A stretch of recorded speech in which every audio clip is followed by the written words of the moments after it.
Hey guys, it's Mrs. Puckett. I'm just going to come here with a little math instruction this week. We're going to be continuing to do measurement, and I just wanted to touch on a few things. So when we're measuring, it's always important to use what we call a standard unit of measurement. So we're always using something that's exactly the same length to measure. And you want to make sure that you're measuring from end to end. So on the first couple pages of your assignment this week, they're going to be asking you to measure the cactuses using these pictures of hats down here at the bottom. So when you do it, you want to make sure that each hat is exactly end to end. And you notice all these hats are the same size. That's because they're the standard unit.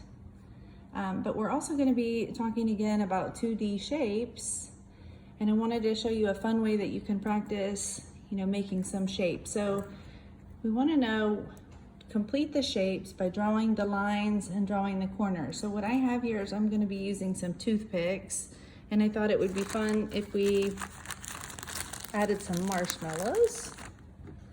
So you can make the first shape like they have here. It's got this on the paper, but it says we need to complete the shape to make it with 3 sides and 3 corners. So in order to make that happen, we have to add another side and another corner. So what shape did it make? If we have 3 sides and 3 corners, then we know it made the shape of a triangle. The next one that they showed us looks something like this. And they want us to complete a shape that has 4 sides and 4 corners. So we need to add 2 more sides and some more corners. So let's see here.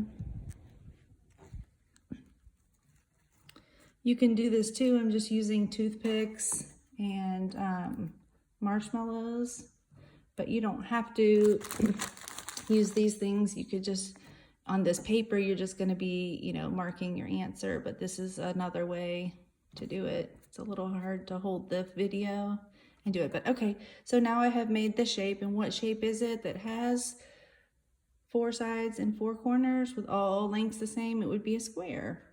So you can do the same thing for the rest of the ones here. Like, what shape would have 4 sides and 4 corners, but 2 of the sides will be short and 2 will be longer? So you have to ask yourself, what shape is that? Well, that would be, what shape? A rectangle. That's right. And look here, look at this one. It says 6 sides and 6 corners with all sides being the same length. So what would we call a shape that has 6 sides and 6 corners? Who knows? That's right, it's going to be a hexagon. A hexagon is the shape that has 6 sides and 6 corners with all sides the same length. Okay, so you can practice doing the papers this week. You can, on the paper, you can just draw the lines in and draw the corners. You could also practice like I did with the marshmallows and the sticks. And even if you didn't have the marshmallows, you could still make the shape just with toothpicks, for example, like this. Even if you didn't have the actual marshmallows put there, you can use Play-Doh to make the corners. And these are all 2-dimensional shapes. They're flat shapes with sides and angles. They're corners. We call the corners vertices. So anyway, I hope you have fun doing the math this week. And again, if you have any questions, just have your parents reach out to me on Class Dojo. Thank you. Bye-bye.